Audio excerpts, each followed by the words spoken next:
Om Swastiastu. Pertama-tama kepada umat sedharma yang kami kasihi, dan juga khususnya dari Tribun Bali yang memohon kepada kami untuk mengisi acaranya dengan Dharma Wacana. Pada hari ini Dharma Wacana yang akan Perdana sampaikan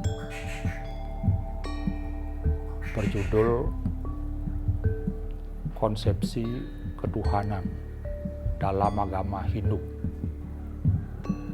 dan juga nanti khusus juga mengenai keberadaan ide Betara Betari Sane Astana Rin Jagat Bali.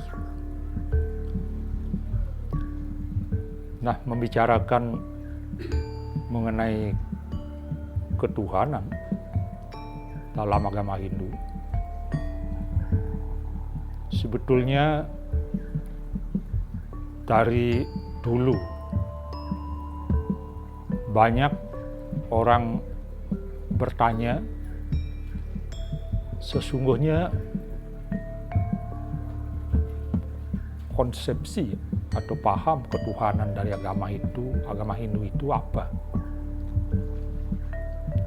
Apa monoteisme? Apa politeisme? Atau monoteisme yang politeisme? Nah, itu sering menjadi pertanyaan. Yang jelas dalam mengungkap mengenai ketuhanan dalam agama Hindu, jelas sekali sumber-sumber yang akan dipakai pertama dan utama adalah Weda, dan juga untuk di Bali jelas juga selain Weda, dan juga ada sastra-sastra, ada prasasti-prasasti, ada babad-babad atau pustaka-pustaka lontar. Nah, ini mengenai Bali sebetulnya banyak sekali sumber-sumber yang bisa kita pakai untuk membahas perihal keberadaan Tuhan maupun dewa maupun betara-betari yang berada atau diistanakan di Bali. Dan mengenai konsep ketuhanan dalam agama Hindu, itu dalam Weda sudah sangat jelas disebutkan. Dalam Puja Trisandya juga setiap hari setelah juga disebutkan, yaitu Eko Narayana Nadwityo Asti Kascit. Tuhan itu adalah tunggal, tidak ada duanya. Nah, itu sudah sangat tegas disebutkan dalam Weda. Tuhan itu adalah satu, tidak ada duanya, tidak ada yang kedua. Nah, di dalam Weda juga sangat jelas disebutkan Ekam Satwipra Bahuda Wadanti. Itu artinya Ekam Tuhan itu hanya satu. Namun orang-orang bijaksana menyebutkan dengan banyak nama. Bahuda wadanti, itu artinya menyebutkan dengan banyak nama. Padahal sesungguhnya satu. Kalau dalam Kakawin Sutasoma juga sudah disebutkan juga Tanhana Dharma Manggruwa. Tidak ada Tuhan itu dua. Nah ini memang secara prinsip Ekam Satwiprah, para arif bijaksana lah menyebut dengan banyak nama. Kenapa disebut dengan banyak nama? Karena fungsi dari Tuhan itu sangatlah multifungsi. Nah, setiap fungsinya diberilah beliau sebutan atau nama.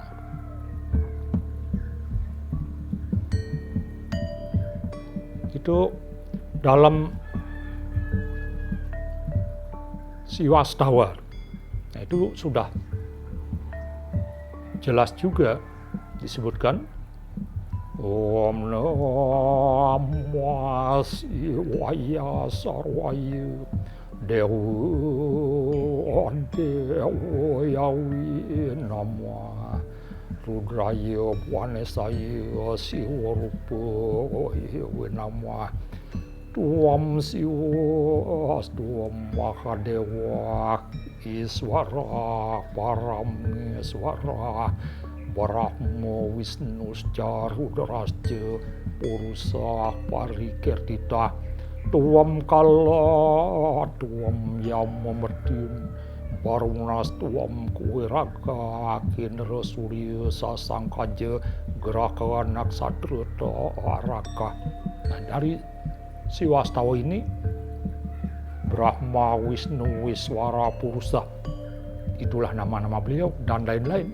Varuna juga, malahan bulan, surya, dan bintang-bintang. Nah itu semua adalah Tuhan, atau dalam agama Hindu sering disebut Siwa. Nah dalam Arjuna Wiwaha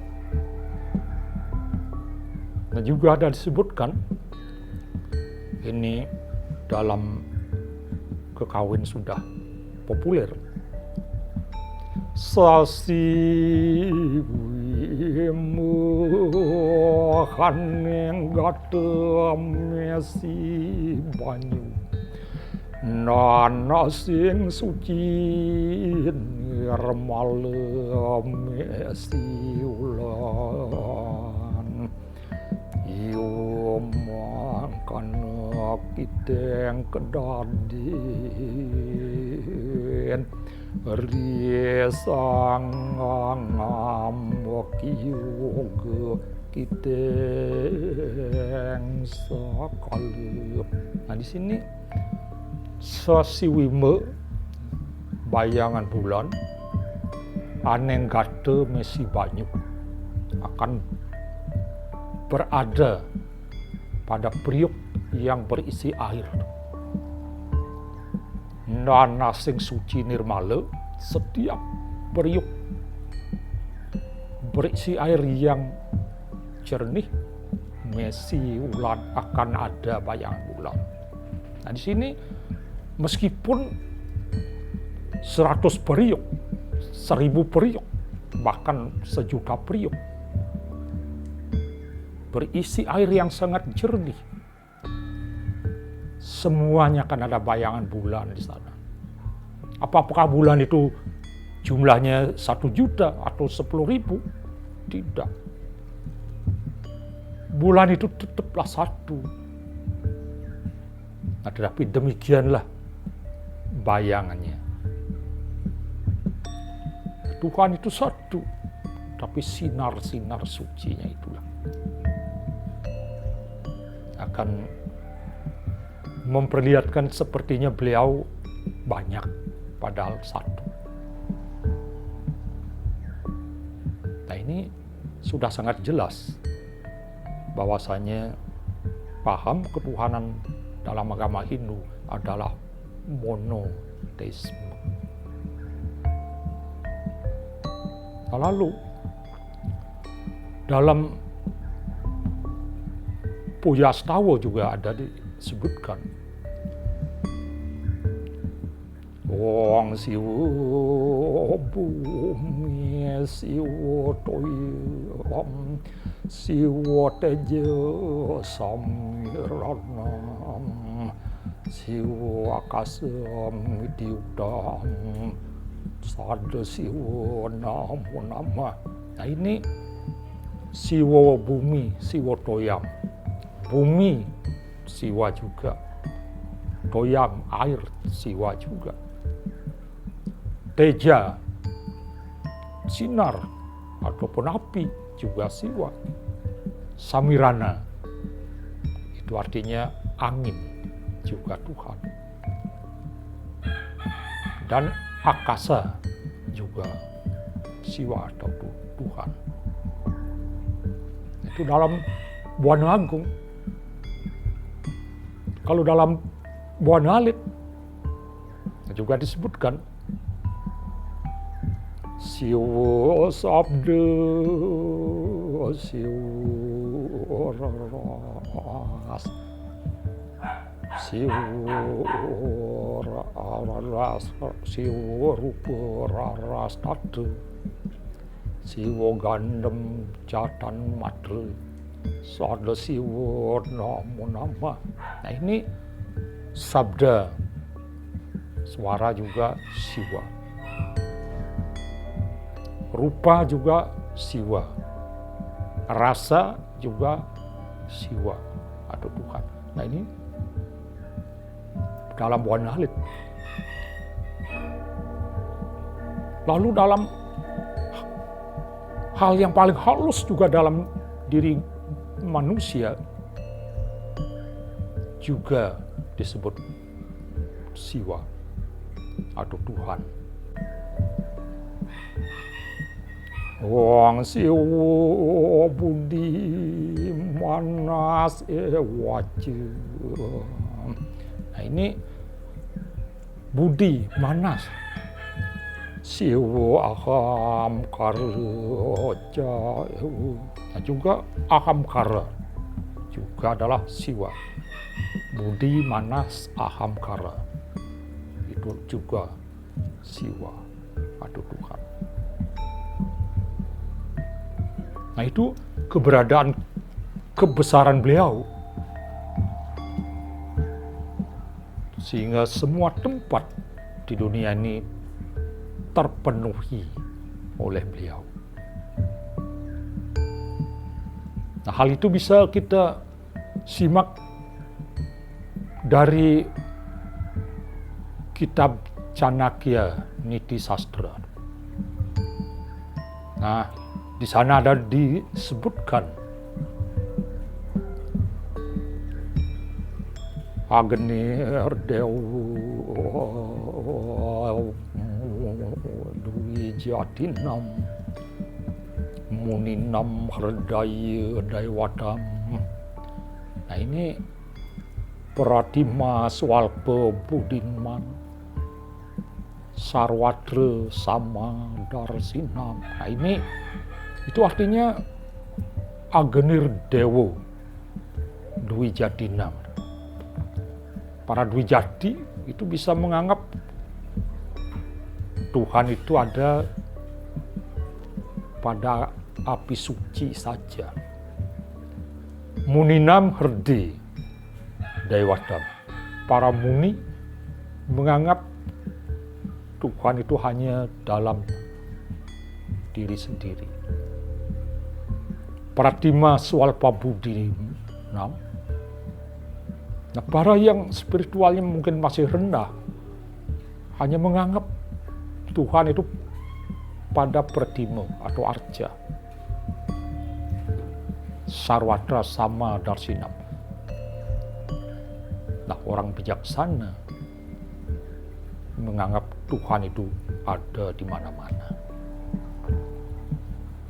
Nah, di sini dalam kitab Chanakya Niti Sastra itu artinya Tuhan itu tidak hanya pada Pratima saja. Tuhan itu tidak pada api saja. Tuhan itu tidak ada hanya dalam diri saja. Sarwatra, Tuhan itu berada di mana-mana. Nah, itu seperti itu paham ketuhanan kita, monoteisme, dan berada di mana-mana.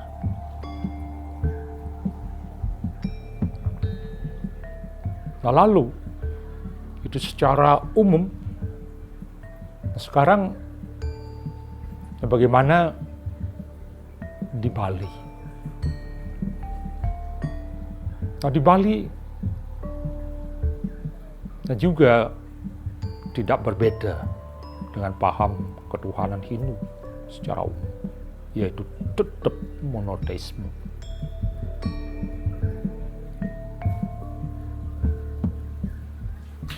Nah, sekarang berbicara tentang para dewa, itu jelas tidak bisa kita lepaskan dari perjalanan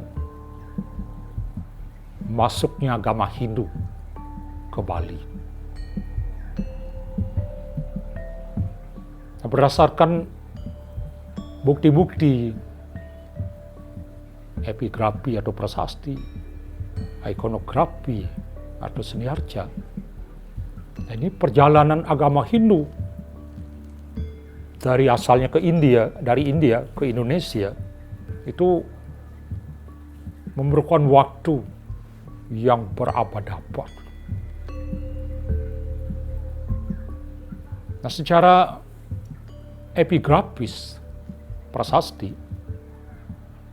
agama Hindu masuk ke Indonesia itu diperkirakan abad ke-4 Masehi.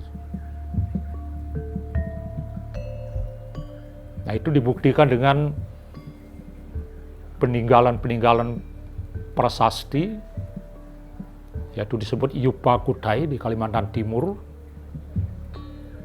yang diperkirakan berasal dari abad ke-4. Itu, nah, salah satu di sana ditemukan 7 buah prasasti atau yupa. Salah satunya ini sudah dari pelajaran-pelajaran sejarah sudah sangat sering didengar, yaitu tentang silsilahnya raja-raja Mula Warman. Nah, kurang lebih ada disebutkan Sri Mata, Sri Narendrasya, Kundungasya Mahatmana, Putro Aswawarman Wikyata, Yata Putra Yata Hamsuman, Wamsakarta,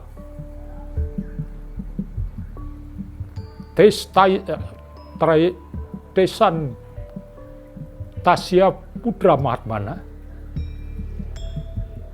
Traya Iwagenaya, Desan Trayanam Prawara, Tapo Malam Daman Wita, Sri Mulawarman Rajendra, Yastua, Bahu Swarnakam, Yadnyasya Yupayam, Sam Dwijendrais Sam Prakalpita. Di sini silsilah Kundungga punya anak Aswawarman. Aswawarman sesungguhnya punya anak 3, Traya Iwagenaya. Ketiga putranya itu bagaikan dewa geni. Desan Trayanam Prawara, satu di antara 3 yang paling mulia, Sri Mulawarman Rajendra, adalah raja besar Mulawarman.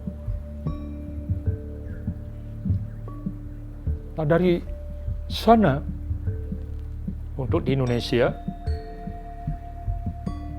masuknya agama Hindu pertama diperkirakan abad keempat. Nah, setelah itu agama Hindu lalu muncul di Jawa Barat, yaitu pada pemerintahan Raja Purnawarman.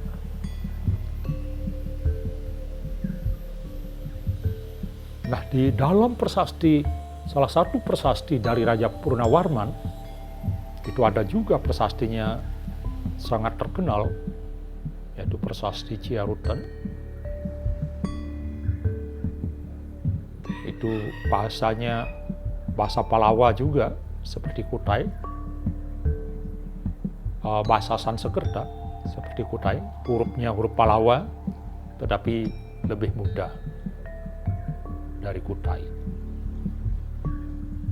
Nah, salah satu prasastinya kurang lebih ada berbunyi, Wikrantasya Wanipate, Sri Matah Sri Purnawarmana, Taruma Nagarendrasya, Wisnor Ewa Padadwaya. Nah, ini artinya Sri Matah Sri Narendrasya tersebutlah seorang raja yang sangat mulia. Sri Matah Sri Purnawarmana, raja besar Purnawarman. Taruma Nagarendrasya, negara atau kerajaan beliau bernama Taruma. Wisnor Ewam Padadwayam. Nah, dalam prasasti itu ada dua telapak kaki. Nah, itu kedua telapak kaki ini adalah telapak kaki Wisnu. Nah, ini diperkirakan abad kelima. Nah, ini satu abad dari Kutai ke Jawa Barat. Lalu pelan-pelan Hindu itu masuk ke Jawa Tengah. Nah, itu akan dapat dibuktikan di Jawa Tengah. Prasasti yang dianggap tertua mengenai keberadaan Hindu di Jawa Tengah adalah prasasti Tukmas. Nah, sini prasasti ini tidak ada yang, karena banyak yang haus, hurufnya hilang, sehingga belum diketahui raja siapa memerintah zaman itu. Tetapi dari atribut atau simbol-simbol yang ada dalam prasasti itu, seperti cakra, padma, nah ini diperkirakan itu adalah peninggalan Hindu. Nah, prasasti itu sebetulnya hanya yang bisa dibaca itu hanya menceritakan sumber mata air. Usuci Amburu Hanujata Kwacit Silawaluka Nirgadiyam Subha Sitatoya Samprasasta Ewa Gangga. Itu artinya ada mata air yang muncul dari batu-batu pasir. Airnya sangat jernih dan sejuk. Subha Sitatoya. Setelah menyatu Samprasasta, setelah menyatu Ewa Gangga, bagaikan sungai Gangga. Itu jelas sudah Hindu. Nah, lalu ke timur, di Jawa Timur, nah, keberadaan agama Hindu di Jawa Timur itu dapat dibuktikan dengan ditemukannya prasasti Dinoyo tahun 760. Nah, prasasti itu isinya mengganti Pratimo Agastya atau Betara Guru yang awalnya dari kayu lalu diganti dengan batu hitam. Karena ada penyembahan penghormatan terhadap Agastya atau sering juga disebut Betara Guru, itu pastilah itu Hindu. Nah, itu di Jawa. Nah, sekarang di Bali. Nah, sesungguhnya kapan agama Hindu sudah masuk atau berkembang di Bali? Nah, seperti tadi Anda katakan, berdasarkan peninggalan keterangan-keterangan dalam prasasti dan juga seni arca, nah itu di Bali diperkirakan agama Hindu masuk pada abad ke-8. Nah, di sini sampai kini yang dianggap prasasti tertua di Bali itu berasal dari abad ke-8 yang ditemukan di desa Pejeng. Nah, di sana hurufnya Pranagari, bahasa Sanskerta, kurang lebih bunyinya Ye Dharma Hetu Prabawa Hetun Tesan Tatagato Hiyawadat Tesanca Yonirhodi Ewa Sramana Maha Sramana. Inilah sebagai bukti adanya pengaruh Hindu ada di Bali, yaitu abad ke-8. Dari seni arca di Bedulu, desa Bedulu, di Pura Desa Alit, di sana ada ditemukan arca Siwa yang diperkirakan juga berasal dari abad ke-8 atau zaman pemerintah Raja Sanjaya di Mataram kuno, Jawa Tengah. Dan arca Buddha, arca Bodhisattva yang berasal juga dari abad ke-8, yaitu ditemukan juga di Pejeng, yaitu arca Bodhisattva. Nah, itu di Pura Galang Sanye di Pejeng. Nah, di sini di Bali Hindu atau Siwa dan Buddha, nah di sini kelihatannya bersamaan masuk ke Bali. Kalau di Jawa, ya sepertinya tidak bersamaan. Nah, ini kalau di Bali peninggalan-peninggalan tadi, seni arca dan prasasti Pejeng tadi, itu menunjukkan adanya keharmonisan dalam paham Siwa dan Buddha berkembang di Bali. Nah, demikianlah mengenai masuknya agama Hindu ke Indonesia dan khususnya di Bali. Nah, sekarang mengenai keberadaan para dewa Betara-Betara di Bali. Nah, dalam Babad yang pernah baca, itu Babad Pasek, Babad Bali Mula, itu ada disebutkan. Nah, Bali masih labil sekali, masih gonjang-ganjing, sehingga beliau itu Sang Hyang Pasupati di Gunung Semeru akhirnya memerintahkan para putranya untuk melinggih berstana di Bali untuk menjaga keberadaan Bali. Nah, dari situlah ada 7 putra beliau dikirim atau diperintah oleh beliau melinggih di Bali, berstana di Bali, agar Bali bisa deg-deg, bisa tenang, Pulau Bali. Nah, putra-putra beliau antara lain, pertama Ida Betara Hyang Genijaya Astana Malinggih di Gunung Lempuyang. Yang kedua, Betara Hyang Putranjaya, astana, berstana atau melinggih di Gunung Agung.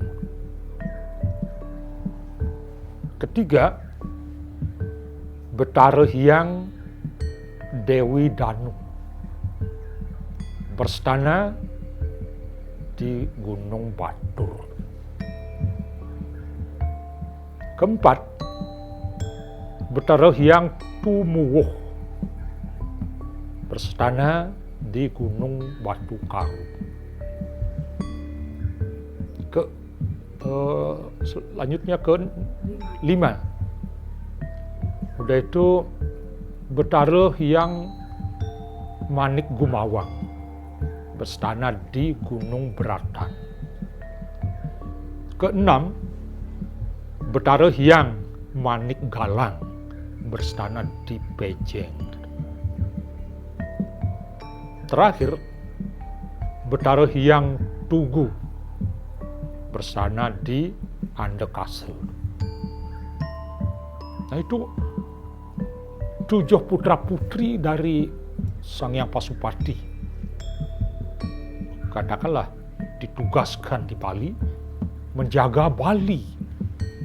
Nah, supaya bisa degdeg, tentram, deg. Nah, ini mengenai betara-betara yang ada di Bali. Nah, menurut Pedanda, nah itulah putra-putra Sang Hyang Pasupati lah sebetulnya yang pertama-tama melinggih di Bali. Memang agak sulit juga untuk menafsirkan, apalagi menentukan kapan beliau-beliau itu diistanakan, diperintahkan melinggih di Bali. Nah, waktu itu jelas di Bali belum ada pura. Karena apa? Karena semua linggih beliau itu gunung.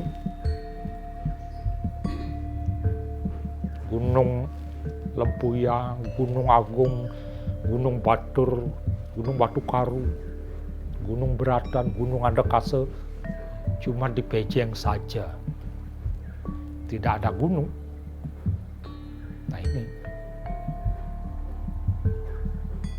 Nah, karena di Pejeng tidak ada gunung, lalu, nah ini masih penafsiran Pedanda Ngerage, lalu dibuatkanlah Pertimonya, yang sekarang disebut Ratu Sasih di Pura Penataran Sasih. Nah, Pedanda memperkirakan karena tidak ada gunung, lalu dibuatkanlah Pertimo untuk Betara Hyang Manik Galang, yaitu Ratu Sasih atau Bulan Pejeng atau Nekara Pejeng, atau disebut secara internasional The Moon from Pejeng. Ini negara terbesar di dunia. Nah, kalau secara arkeologis, kalau benar nanti Bulan Pejeng untuk Pertimonya Hyang Manik Galang, nah mungkin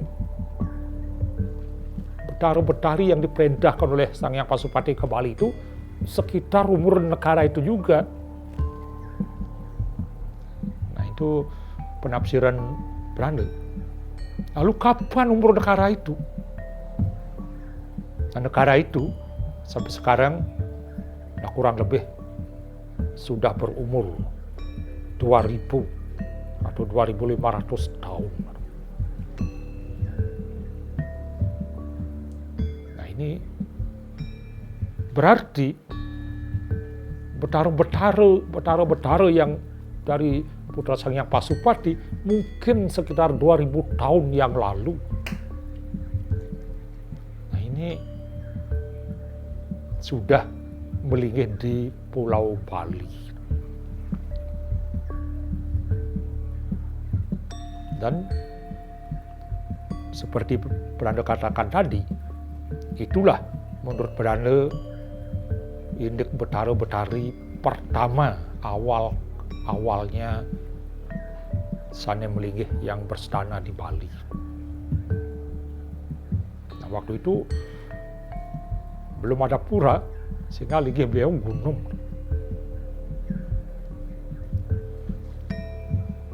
Di Bali sebetulnya istilah pura itu belakangan sekali.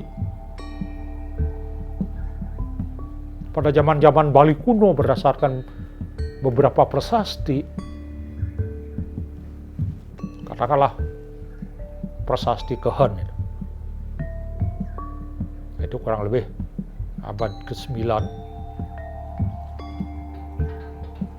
Nah, di sana tempat suci itu bukan disebut pura tetapi wulan. Nah, itu wulan. Prasasti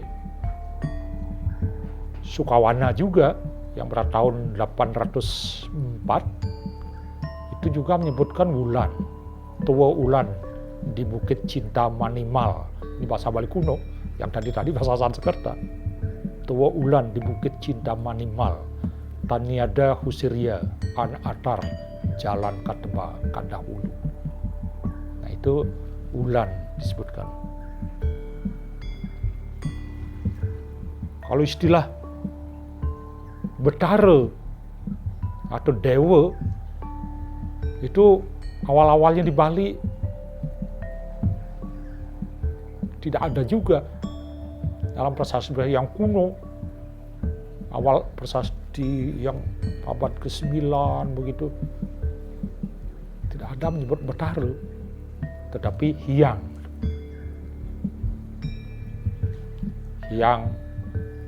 Karimama, Hyang Tanda, malah yang sampai sekarang juga Hyang Api. Nah, itu istilah pura untuk tempat suci belum ditemukan. Tetapi pura untuk keraton istana sudah ada. Kurang lebih abad ke-9. Itu dapat ditemukan dalam prasasti Blanjong yang bertahun 835 Saka. Di sana ada disebutkan Singadwala Purenika. Nah, ini Singadwala Purenika. Singadwala, Dwara artinya pintu masuknya. Nah, kerajaan zaman Bali kuno. Purenika, Pura. Itu sudah ada, tapi bukan awal-awalnya pura itu untuk di Bali, bukan untuk menyebutkan tempat suci, tetapi keraton.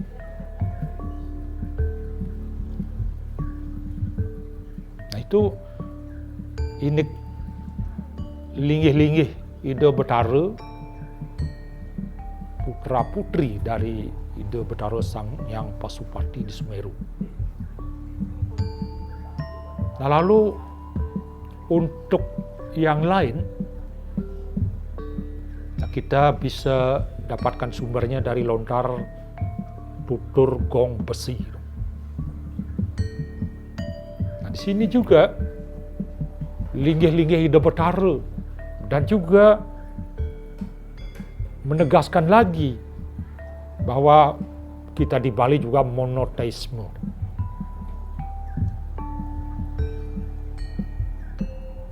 Nah, di sana disebutkan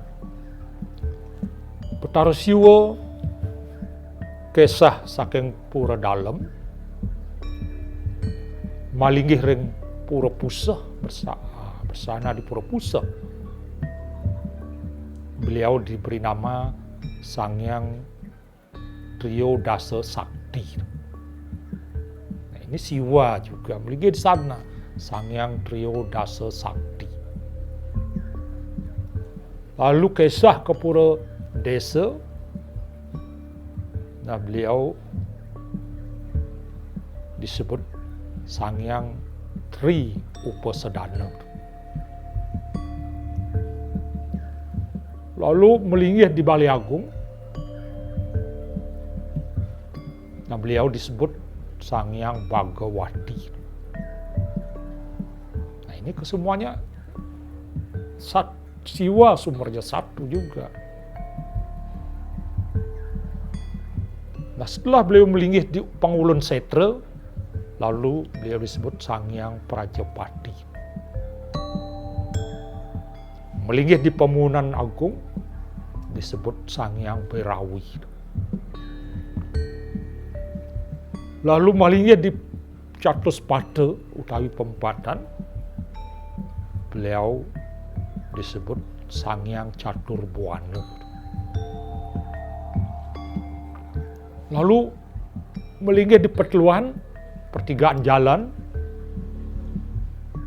beliau disebut Sanghyang Sapuh Jagat.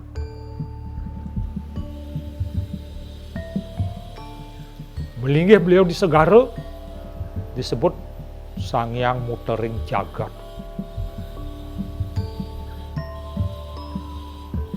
Lalu melinggih di Lurakasa, beliau disebut Sanghyang Taskara Pati atau Sanghyang Surya Pati.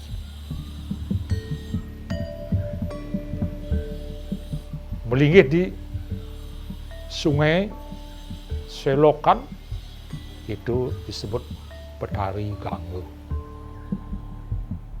Lalu berstana di gunung, puncak-puncak gunung, beliau disebut Sanghyang Giripati. Lalu melinggih di Gaga utawi Tegalan dan sawah, beliau disebut Betari Uma. Nah, setelah hasil panen itu, terutama padi, disimpan di Jindeng, Lumbung, beliau disebut Betari Sri. Lalu kalau zaman dulu, sekarang diselip berasnya, disimpan di Pulu, beliau disebut Sanghyang Tri Suci. Lalu setelah di Pulu dibawa ke dapur, nah beliau disebut Sanghyang Pawitra. Nah, setelah di dapur dimasak, ditaruh di tempat penyimpanan nasi, beliau disebut Sanghyang Triamerta. Nah, itu linggih-linggih beliau yang sumbernya satu. Melinggih di Kemulan, nah beliau disebut Betara Guru atau Bapante, Ibunte, Ragante. Nah, makanya kalau nuntun linggih di Merajan, itu biasanya orang menak ke Pura dalam kapasitas beliau sebagai Betara Siwa. Nah, itu demikian luar biasa. Dari babat-babat, dari lontar tutur gong besi, dapat kita bayangkan ini betara-betara yang berstana di Bali.